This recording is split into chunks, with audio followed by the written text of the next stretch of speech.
I'm a person with trauma. I step into these situations that are absolutely going to activate me. Yeah. I don't want to not go into these situations, but I want to have the support system in place that allows me to do that. And so one of the people that is my support system is my business partner. Yeah. She'll be the one getting the text or the call or something after a situation like that.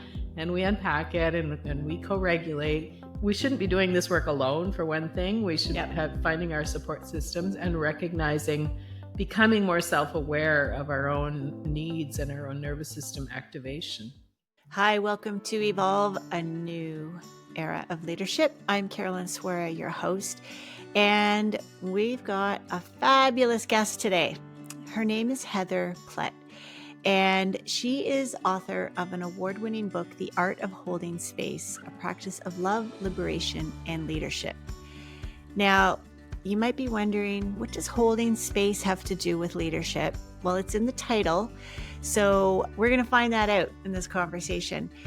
I believe that holding space is the competency that leaders, when they are able to practice it, bring it into their work, it is transformational in how you lead. So we're going to hear from Heather about how she found her way into this space. I'm going to ask her questions about that, and also just explore how you all as leaders, how we all as leaders can become better at holding space. She also has another book called Where Tenderness Lives, on healing, liberation, and holding space for oneself. I haven't yet dug into that one. And she's also the co-founder of the Center for Holding Space. Heather has been around the world speaking, facilitating. She's a writer. Her work's been translated into a whole bunch of different languages, and her work has also been in really notable publications like Harvard Business Review and Psychology Today. So excited to have Heather on the show. I hope you enjoy our conversation.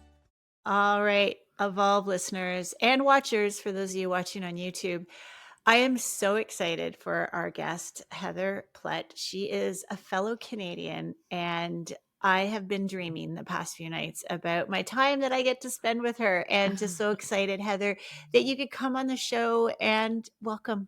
Thank you. I'm delighted to be here. Yeah, well, I was telling you before we pressed the record button that I came across your work.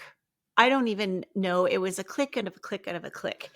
And as soon as I read like the first sentence on your website, I thought, oh my goodness, Heather is doing incredible work.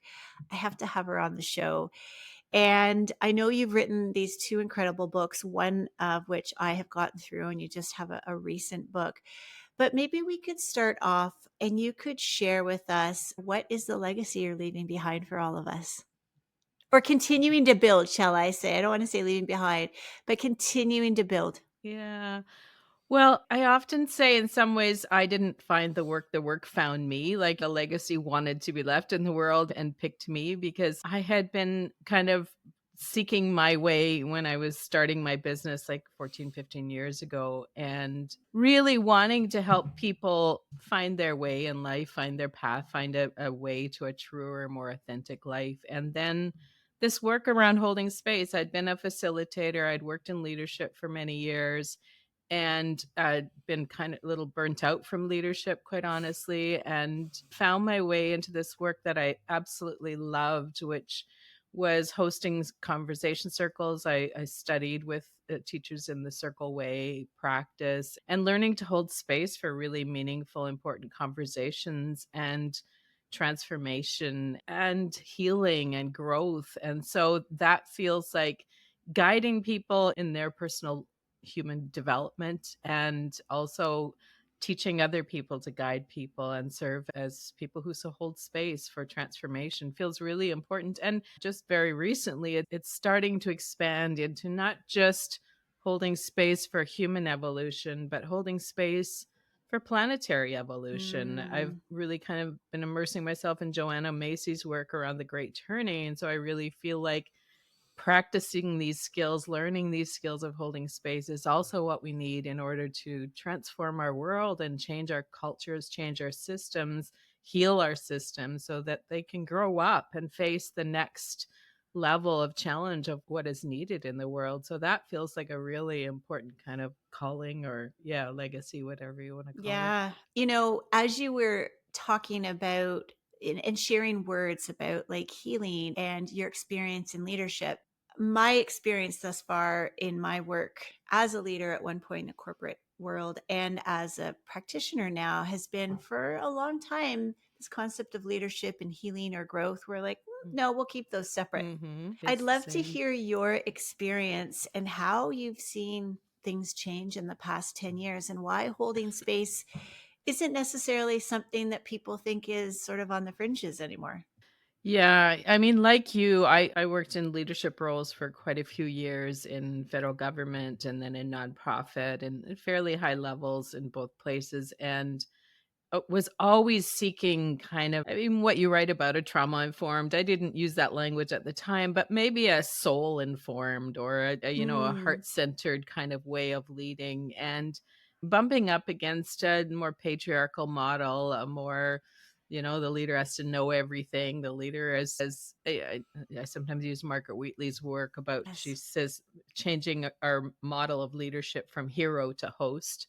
Yeah. And so I got really, I trained with Margaret Wheatley for a bit and other of her peers in that kind of community of work, learning what does leadership look like if it's not built on a kind of patriarchal model, and we begin to see ourselves as guides and hosts and people who hold space for transformation. So we don't have to have the answers. We don't have to be the ones that holds the vision and guide everybody towards the vision, but we can be the ones that support people to thrive and offer guidance, but it not with with humility, and not with Right. the, we have to be the confident ones, the knowledgeable ones all the time. And so that was really, I really wrestled with it a lot when I was in leadership, and so I was really drawn to this kind of model of leadership. And I do see a lot more people having those conversations. When I started looking for those things, I remember casting a net with all the people I knew working in leadership and asking these questions. Can we get together and talk about transforming how we lead? And there was very little openness to it because Yeah. people just didn't really get it. And it wasn't in the conversations at that time. But now it certainly is changing, and I think a lot of people are realizing, like, we're burning out our leaders because Yep. we're not supporting them. We're putting them out there on the frontier to kind of figure it out on their own, and then they get completely emotionally and psychologically spent, or they turn into narcissists because they Yes. don't have the necessary emotional growth going on.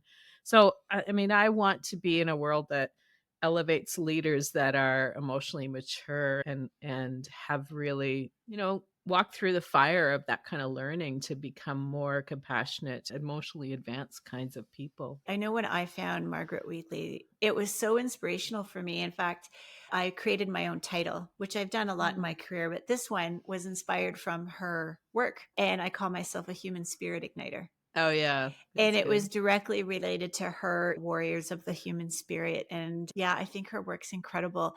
I think that could potentially be where I started really hearing or reading and understanding more about what does a system look like. And for a long time, Heather, I didn't understand that I was a person in a system. Right. I felt like I had to do it all and take it all on. And it's so interesting. I was speaking with someone this week and they said something about, oh, my leaders suck, like something like that. And I was like, well, do they really? Do you really think they get up in the morning and they're going to go to work and they're going to be like a real jerk today? And this person stopped and they said, no, I guess you're right. And I said, maybe it's the system that sucks. Right. And I think holding space in your work, there's such an opening for it right now. I think so. I hope so. I mean, it's been, to be totally honest with you, that with the pandemic and some of the surrounding things around that has actually seen us have a downturn in people responding to the work. But I think it's starting to shift again now, a few days post pandemic. It feels like we all got a little bit burnt out and people didn't want to Mm, do that kind of deep development work for a while. And there was people that were writing articles about how after pandemic we just wanted to party. We didn't want to think about deep stuff.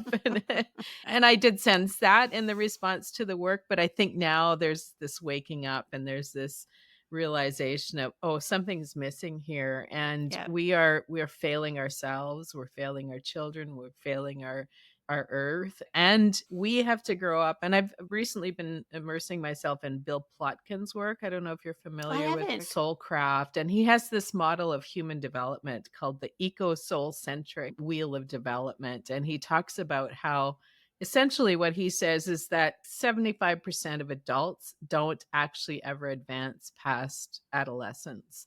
And we need evolved humans. We need genuine, mature Yeah. adults. And it is our systems that block us, that keep us stuck because they keep us addicted to stuff. They keep us in egocentrism, capitalism, patriarchy, all those models keep us stuck. And so an immature person feeds into an immature system, and they kind of become codependent, enmeshed kind of a Right. relationship. And so we need humans to evolve and become more emotionally mature and advance psychologically so that we can evolve better systems that actually support a more mature and grown up version of our culture, our society.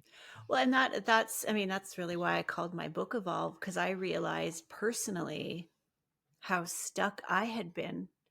And I Mm. thought, well, if I'm this stuck and I'm, pretty educated and have privilege in my life, then what about all the other people like me? Like, we're in Right. roles and positions where we can make change and really create and lead into better systems. And to your point, I didn't realize how much I was connected personally and my evolution, my maturity, how that was connected to the health of our planet either. I was very ignorant to Yeah. that. Yeah. I don't think many people realize it. It's been a growing awareness for me, and a few years back. So when I first started the holding space work, when I very the very first time I wrote about it, I had a blog post go viral, and that's what really kind of launched this work into the world. I wrote about my mom dying and how we had a palliative care nurse holding space for her, but also for my siblings and I and my mom's husband as we supported mom in her dying in her home.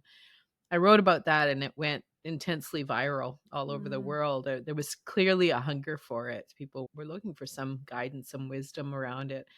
And so I started out writing this holding space, as a way of supporting grief or trauma or whatever, but it just keeps deepening and growing. And then after that, I realized, oh, well, I have to deepen my capacity to guide people in holding space for themselves. And so I did my own mm, real deep personal work around trauma healing. And that's what my second book was. And then after doing that work, since that's come out, my next kind of calling in this work feels like turning towards the planet. And a few mm. years ago, I kind of said to my teaching team, I said, oh, I need to go spend more time in the woods. This is my next step in this work. We need to evolve people in relational spaces with nature, and we need to see ourselves as part of nature. We need to be able to hold space for a world in crisis and hold space for ourselves to really face the grief around this and the fear around this and be present for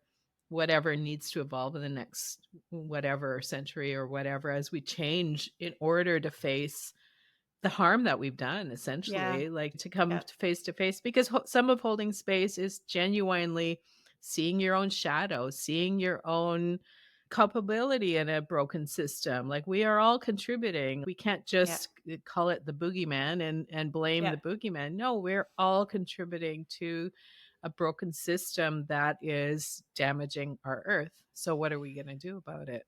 And you can see how we're really stuck in this cycle, because when we have trauma, and grief could be in there as well, it sits in our body. And for me, that there was so much sitting in my body. And I understand now, as I'm on my healing journey, that it was a big part of why I couldn't move my body through the world in the way that I wanted to in my heart. I couldn't be active in the ways that I wanted to be active, if you know what I'm saying. And Yeah. so Yeah. it really takes courage. It takes a lot of humility too, to really dig into this work. It's Yeah, not easy. absolutely. It's really, leaders who are in roles and organizations, as I said, have the privilege of that. It's not a nice to do anymore. Like, really, it's a real calling for people to say, hey, there are people like you and I and many other great practitioners that can help guide and be there and hold space Mhm. as we walk into this next stage. Yeah, and I 100% agree. Like and this is why I have this new little body of work that's just coming out probably next week around what I call the core needs triad. I introduced it a little bit in the first book, but it's really evolved since then. I talk about, you may have seen, the spiral of authenticity, which is really a journey inward to explore ourselves, learn ourselves, witness ourselves, and then a journey outward. It's kind of based on a labyrinth journey. And I've been really wrestling with, okay, so why do so many of us come to this midpoint in our lives where we kind of wake up to, I'm stuck. I'm not living authentically. I'm not living really in alignment with the values that I think I have. What is this about? Why am I in this place? And so I wanted to examine, like, what is it that gets us there to that place? And some of us turn towards that and choose to go into what I call the spiral of authenticity. And many of us turn back and say, Yeah. nope, that's too dangerous. And what is it that compels some people to stay back and allows some people to move forward? And so I unpacked what I believe is kind of the core needs that hold us back, and some of that is around safety and belonging. That Yeah. if we are clinging to what feels like safety and belonging, it's going to feel too dangerous. If becoming a more authentic self is going to risk our safety and belonging, if we haven't fully evolved our capacity to find safety and belonging in the world, even if we're rejected by our family of origin, by our religion of origin, our communities. And so it's that breaking away, it's that an initiation into a different place, but we have to do our healing work so that we're grounded enough in our bodies, as you say, to access safety and belonging from a more integrated place so that we have the courage to step into that place. Yeah. Yeah. I mean, I'm just thinking of all that I learned about through polyvagal theory and cues of safety and how I'd never paid attention to any of that. Mm, It was just sort of this, I'll say, mindless walk through life. And I don't want to say mindless, maybe like just sort of constant movement forward because that felt the yeah. safest. Yeah. And now I know that was, an adaptive strategy. Yeah. And I think it is for so many of us to just keep moving.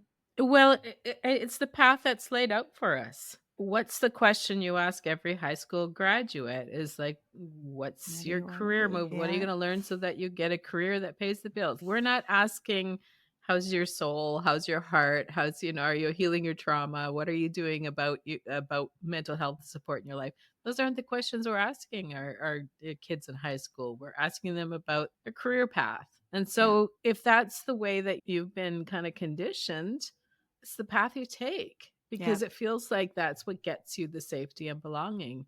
And some status in the world is get a good job, make your way up the corporate ladder, and that's going to and this is one of the things I unravel in this model. I've just created this series of little videos around it, is that what we find out some point in midlife is that actually we've evolved this identity that is a false identity, and really it's not even giving us legitimate safety and belonging. It's a No. false safety and belonging because it's based on a false identity. It's like building a house on a false foundation. It's not going to stand. And so that's a huge period of disillusionment then when we suddenly realize that all of the safety and belonging we thought we had is conditional. It's Yep. based on us functioning in this certain way that keeps the people around us happy, that keeps our systems happy.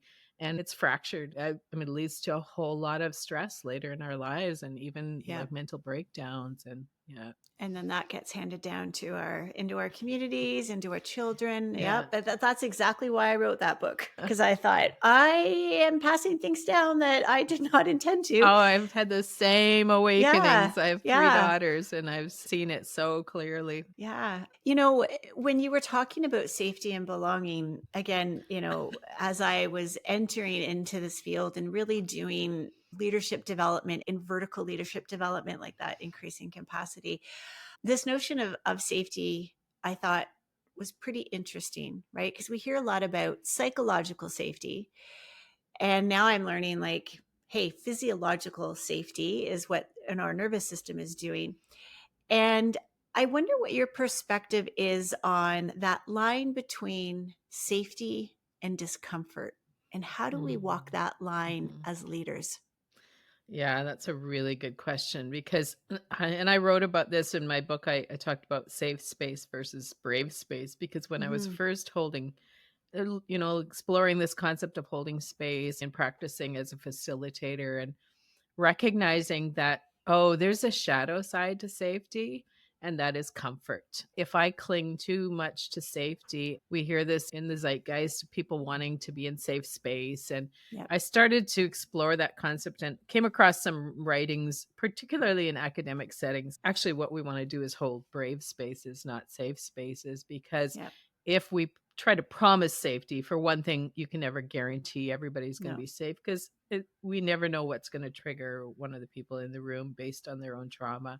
Yep. So instead of that, when I begin a gathering, for example, I will invoke brave space and say, look, I can't guarantee you safety, but I also don't want you to cling to safety because safety is going Mm. to keep you in a place that's stuck. Yes, we need to return to safety. And I've studied a fair bit around attachment theory, how we all need a secure base to return Yep. to. And we need to sometimes revert back to that, hide in our retreat spaces in our homes or something. But if we stay there, then that's the stuck place. And so we have to also then stretch ourselves and say, okay, well, how can I step out now in bravery? And a leader needs that balance, the secure base, but also the capacity to launch from that space into a more brave place. So I see it kind of as a balancing act. It's a Mm. movement back Yep. and forth, almost a flow system where, okay, this is going to require a brave act, and then what am I going to plan for after this that's gonna make me feel safe? Okay, so Yep. I have to do this really brave thing, but for supper, I'm gonna go have a meal with a really good friend who can help me unpack and just feels really safe. So it's finding that way of balancing the 2 places or the 2 needs. I've never heard anyone position it that way. I think it's so helpful, right? Because our nervous system doesn't want to be in this state of activation. Because when we go into a newer space, or when we are stepping in to be brave, our nervous Right. system is on alert, right? Yeah, sure. And we can sometimes, I think, misunderstand, like, oh, I've got to go up and stand in and be courageous and brave and daring and stay there forever, right? Yeah, Like what I'm hearing you say is, no, we're going to have that moment and then we're going to come back and that was discomfort. yeah, And I don't need to stay there and keep my nervous system in this activated, heightened state. Come back to what is, as I keep saying, like cues of safety, or like what is a safe place for me yeah, to unpack and process that yeah, experience. I think that's such a, and the shadow side, I hadn't heard that said yeah, before yeah, either. I love it. yeah. I really wish more leaders understood this. I wish more leaders understood their own nervous systems Yep. because I don't think we're not. I think of all the years, and I took a lot of leadership development programs as I was, especially going up in government because there was funding for training. So I was seeking out all Yep. the leadership training I could find. And nobody ever talked to me about my nervous system or about how to soothe myself if I got anxious. And I wish people had the skills. And I think so I worked in communications and I would do these big press conferences often with high level government leaders. And I would run the press conferences, so support them and often host them or whatever was required. And I would work with these high level leaders that had to step out in front of the media, and some of them were it was a Mm. really anxiety inducing thing. And I remember this one leader, and he would sneak into the bathroom to have a drink before going, and so I was always the one next to him that could smell it on his breath. And to me, I just think it's really unfortunate he didn't have that capacity to understand, oh, this is going to activate my nervous system. So, what are some healthy ways to Yep. make sure before and after this press conference, I have the supports I need to soothe myself? And it takes some humility because it takes me admitting this is going to activate me and I need a support system. And I now have a business partner for the last few years, partly because of that, because I recognize I'm a person with trauma. I step into these situations that are absolutely going to activate me. Yep. I don't want to not go into these situations, but I want to have the support system in place that allows me to do that. And so one of the people that is my support system is my business partner. Yeah. She'll be the one getting the text or the call or something after a situation like that. And we unpack it and we co-regulate. We shouldn't be doing this work alone, for one thing. We should Yep. have finding our support systems and recognizing, becoming more self-aware of our own needs and our own nervous system activation. Yep. Heather, I feel like we are on similar paths. I'm just a few years behind you, just the journey with grief and death. And, I had to bury my first husband when my kids were 4 and 5. And so I remember a time in palliative care. It was in the hospital, and I did not know what this notion of holding space meant. And yet I was doing it in a lot of ways. I was doing it emotionally. And there's so much grief in our workplaces. That's sort of the bridge where I wanted to take it, is so much grief, ambiguous loss. Like Pauline Boss's work around Yeah. ambiguous loss was so striking to me. I was like, oh my gosh, we're all walking around with this. Can you define for us in a leadership way, what does holding space actually mean? Well, the most basic definition that's in my book is that holding space is the practice of walking alongside someone without judging them or trying to fix them or directing them, and it's withholding our own baggage, our own desires for the outcome. It's letting go of the outcome so that they can evolve into their own outcome. That's kind of the starting point, but Yep. then I mean, I've written a whole book and I have Yep. 8-month training program, so it goes a lot deeper than that. And what I've recognized over time as I've taught this is that I started writing about it as an external practice, holding spaces, walking alongside somebody else. And then I started to realize, oh, wait, it's probably like 90% an internal practice. It's not Mm, really about what I do for that person. I mean, it is, but it's what I'm doing internally so that I can walk alongside someone. It's the learning to soothe myself. It's the learning to heal my own baggage so that I'm not projecting stuff onto them. I'm not going into anxiety over there. I'm staying calm in the face of their anxiety so that I can help co regulate them. It's learning yourself and holding space for yourself, which is really the critical work for all of us to do. yeah.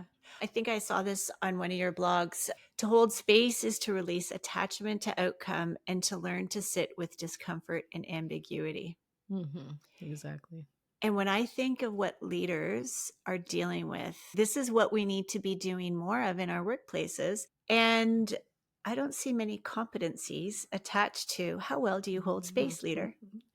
No, and we're really trying to, because I have worked in the leadership for many years, but I haven't really learned how to place this as a competency into training Yeah. programs and how to get this more into the conversation spaces in leadership is something that's kind of on our intention list as Yep. the Center for Holding Space, because I agree. I absolutely think it's a core competency in leadership and it's an overlooked one. And if more people were competent at it, I think we could evolve more mature systems and cultures and workplaces, and because people aren't told that this is a skill set. I wasn't and you weren't, Yep. like we didn't know, nobody in our leadership courses told us that we had to learn how to hold space for people. And then we get faced with these really difficult situations. I remember in leadership I had employees who had really horrible tragedies in their lives. I had employees that were coming at me and projecting things out of their anger at the world. And so I was suddenly the what I call the shock absorber for their pain. All Yep. of this stuff that comes at you when you're a leader, and most of us are ill equipped for it. And so Yep. learning that practice and learning it for yourself, holding space for yourself, knowing the boundaries that you need, knowing the ways that you need to take care of yourself so that you can show up for the difficult decisions you need to make and the hard places you need to be. Yep. It's all really, really critical. And I think we'll become more and more critical in a world that is increasingly complex. Yeah, with the challenges we face ahead of us. I do have a handful of leaders that I work with, and they may not use the word holding space. Right. They maybe will use the word facilitate group discussions or sort of be present to help guide. Like these are some ways that it comes out. And what I'm finding is they recognize it cognitively. And now we're back to that circle. It's, well, there's a lot of stuff we're holding on to in our Yeah. bodies. Yeah. And, this is where I think the fabulous work of all these people before me around embodied leadership is a piece that really deserves more attention Yeah. from people in positions of power. Yeah, and it brings to mind I in my early days as a leader, I'd been promoted into a director position in the federal government years ago, and we had these really intense it was a regional leadership team across the western provinces, and we would come together a couple of times a year for these really intense 2 or 3-day meetings to make decisions about our region. And there was this one time when we'd had major budget cuts and we had to make these really tough decisions as a team for 2 or 3 days, stuck in a room together making these hard decisions about staff we would cut, programs we would cut, things that we were passionate about that we had to choose to give up because of the budget cuts, and we had to make this collective decision, and it was so intense, and at the end, we were about to close the meeting, and it just felt so incomplete to just walk Mm, away, and so I turned to the director general and I said, shouldn't we just at least go around the room and express something about how we're feeling about this? mm, Because I looked around the room and I see all this grief and like genuine pain over this. One of the other leaders, one of my peers, turns to me, and he'd been in a director position for years and years. So I mean, I think he thought himself far advanced for me, and kind of looked down at me and just turned to me and said, "Feelings have nothing to do with management." And that was it. It just shut it down, and nobody else, like, I could see everybody else just sort of shuts down, and we just left the room. And it kind of felt like a trauma moment where we chose to yeah, just carry this out in our bodies. Instead of absolutely. collectively processing what was in the room, we just all carried it out in our bodies, probably took it out on our kids or our families, Yeah. but we were not willing to process it in the room. And I think what a missed opportunity something like that is. Well, and think of how many of those moments are going on all the time. And, Absolutely. Yeah. I noticed you use the word management. And I would say that's true. There's no room for feelings in management. Right. However, we're looking for leaders and we're talking Yeah. about leadership a Yeah. lot more of the time, I find, than managing. Yeah, yeah, exactly. Yeah, and that was his language, not, that the way Right. that he Yeah. expressed it, yeah. Now, there's a concept that's related to holding space, which is this notion of liminal space. Mm. And again, I don't think that's a word that's out there in the business vernacular as prevalent as maybe it could be. How would you define it and how does it relate to holding space? Yeah, it's something I talk about a lot because after my post went viral and people started wanting me to talk about holding space, I thought, well, I need to get better at defining what is the space we're holding. So I went looking for some definitions that felt useful to me. And I came across this concept of liminal space. And liminal comes from, I think it's Greek originally, a word that limen, which is the space in between. And it's a concept that comes out of anthropology. Anthropologists were studying cultures that were better at honoring the transitions we go through in our life, and in Mm, particular like indigenous cultures where a youth will go out on a vision quest before becoming an adult. So they were honoring those spaces in between the youth and the adulthood. So liminal space is the space in between one story and the next that you're evolving into. And the metaphor that I use for it is the evolution of a caterpillar into a butterfly. It doesn't go directly from caterpillar to butterfly, but yeah. it dissolves and deconstructs into a gooey mush inside this cocoon. And it needs that deconstruction phase in order to reconstruct as the butterfly. And so I've used this concept to help people understand the changes that they go through, the big traumas in their life, marriage, divorce, changing a job, having a child. Everything has within it a liminal space. It has that kind of empty space of, oh, wait, nothing from that old story makes sense anymore, but I don't yet know what the new story is. I'm becoming a Mm, mother, or I changed my job or something like that. And so it's the understanding. And some of it I base on, I don't know if you know Theory U work, Otto Scharmer's work of letting go and then letting come. And then yeah. also William Bridges, who writes about transitions, who's Yeah. been a really helpful learning model for me too, is let's recognize that in between space. Let's not rush. I think we have a bit Yeah. of a cultural imperative to to just get on with it. Yep. That linear movement towards a more successful future kind of thing. And it's a very Yep. capitalist kind of model. But no, let's actually take a step back and honor that we feel a little lost in between, a little confused, maybe a little sad. There's maybe grief. There's a lot of stuff that has to come up in order for us to be ready for the next stage. And so, what is liminal in our workplaces then? Because, when I think of some of the changes you've talked about, there's space, like or time, there's time maybe. Hmm. How do we look at liminal space in a workplace context? I think, I mean, a lot of workplaces will have change management teams or thing, Yep. like we're always trying to manage change. And maybe if we take the management out of that title, for example, we'd Yep. recognize that it's transition like processing or supporting teams rather than change management.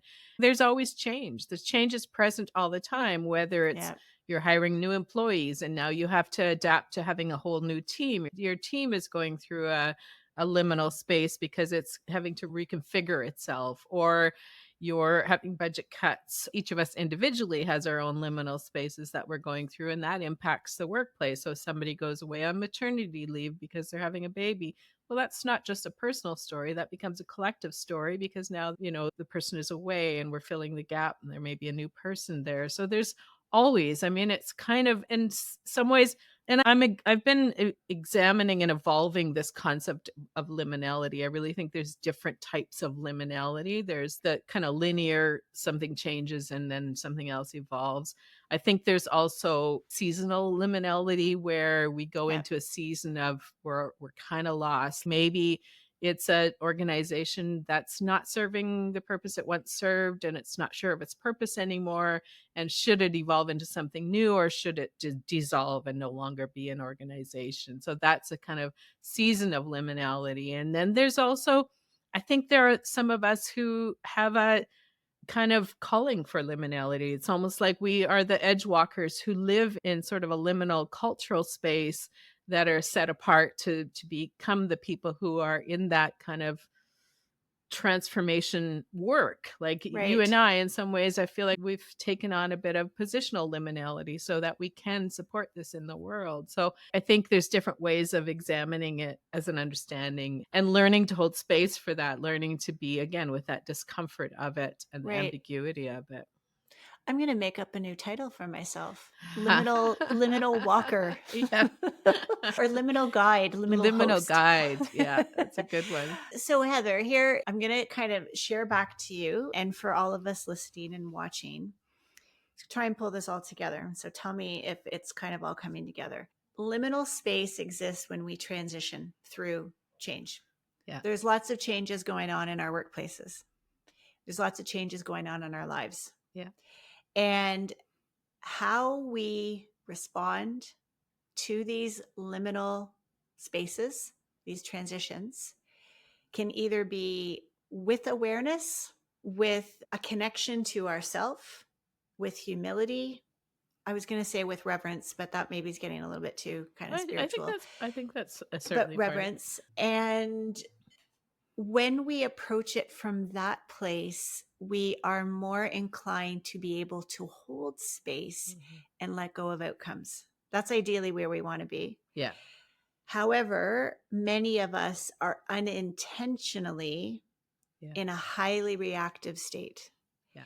of focusing and skipping over the liminal space Yeah. and skipping to this is what the outcome needs to be.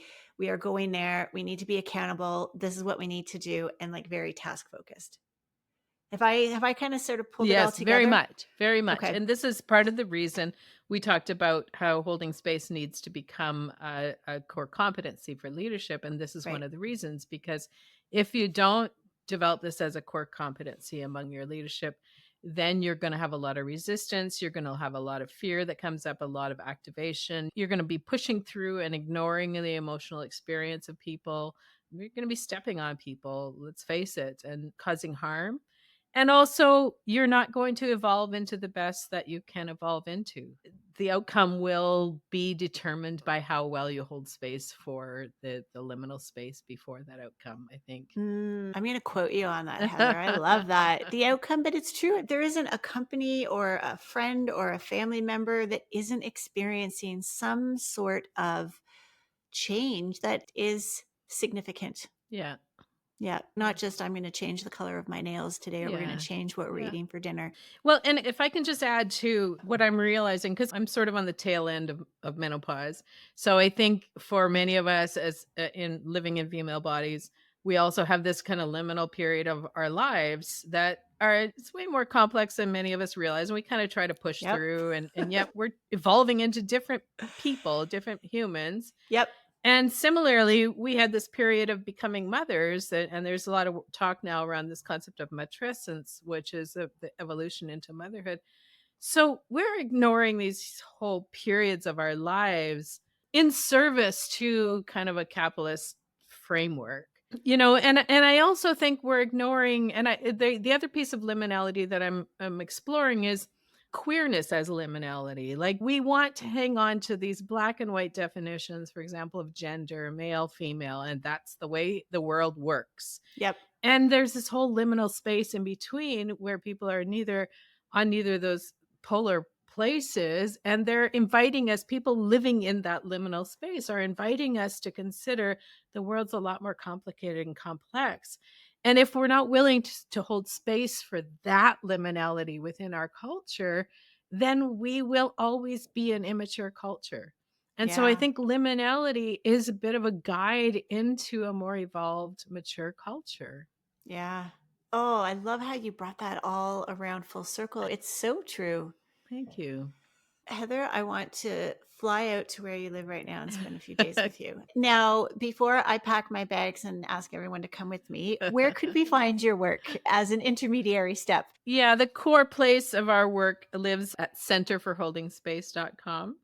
I Okay. also have a separate website, heatherplett.com, but I have less of my work hosted there. So if you're looking for the books and the work Center for Holding Space, we have lots of courses. We're starting our next round. We have our foundation program, the How to Hold Space Foundation program. We run a 8-month program every year, which is really our kind of foundation. We call it our foundation program for a reason. If you really want to dive into these practices and understanding of liminal space and holding space, that's the place to start. And it starts in October. So Okay. people are welcome to check that out on Center for Holding Space. We have also started a Substack fairly recently called A Tender Space, and we have a podcast. My business partner and I have launched a podcast. You can find that all at atenderspace.substack.com and sign up Okay. for that. If you sign up for a paid membership there, you'll get access to the 10 videos I just referenced on the core needs triad, which I think is Right. a really important new evolution of my work. How do we spell center? Well, we use the Canadian spelling, the CENTRE. However, Yep. we own the URL for this CENTR. So if anybody misspells it, it'll still All go right. to our website. There We we kind of go. covered our bases that way. Good to know. Good to Yeah. know. And what would be your last sort of parting words for leaders listening to this who are like, whoa, liminal space, holding space. What do I do? I would take it one step at a time. One of the things after having taught many workshops where I introduced liminal space, to see the light go on when people just begin to understand that concept is one of the most beautiful things I experience because it's, oh, you've just made sense of this chaos I've been in, or you've just made sense of the overwhelm I'm feeling. That's a place to begin. And I remember when I first had my blog post go viral, I got response from so many people saying, thank you for just giving me language for something that I'm doing Mm, intuitively. I understand, but nobody's talked about it before. So start there, get a few concepts, learn a little bit about liminal space, and then begin to explore. You don't need to become an expert at it, yep. but you'll begin to evolve your own understanding of it. And just understanding that the next time you're supporting your team and you see them go into overwhelm and kind of this fear around a change that's going on, you can sit back and tell yourself, oh, they're going through liminal space. Like that Right. alone, just that understanding is going to help you learn to support them better. Wonderful. I really encourage people to go check out your work, buy your books. I only bought one. I'm buying the other one after we get off this call. Thank you. Now, before we wrap up, are you game for the 3 evolve questions that I ask Sure. all the guests that come Yeah, on? sure. Let's go there. So, our first question is about self awareness. It helps us feel connected, I think, when we can hear each other's stories Sure. and eye openers. So, is there an anecdote, a short insight that you could share with us where your self awareness really expanded? There's been a lot over the years, but what's most present for me is that I learned fairly recently that I'm neurodivergent. And that Mm, came up because one of my daughters was diagnosed with ADHD. Actually, two were. And this particular daughter started nudging me and saying, "Mom, all of my characteristics that are ADHD characteristics, you have too." And so when I started looking into it and I finally gotten diagnosed myself, that was a huge eye opener to realize, oh, there's a lot of patterns in my life that are related to this. And some good, some bad, some really challenging. And then some things is like, oh, like I have a lot of creative capacity, partly because my right. brain works that way. So learning to understand my brain differently, I would say was a pretty significant awakening for me. Thank you. Thank you for sharing that. Mhm.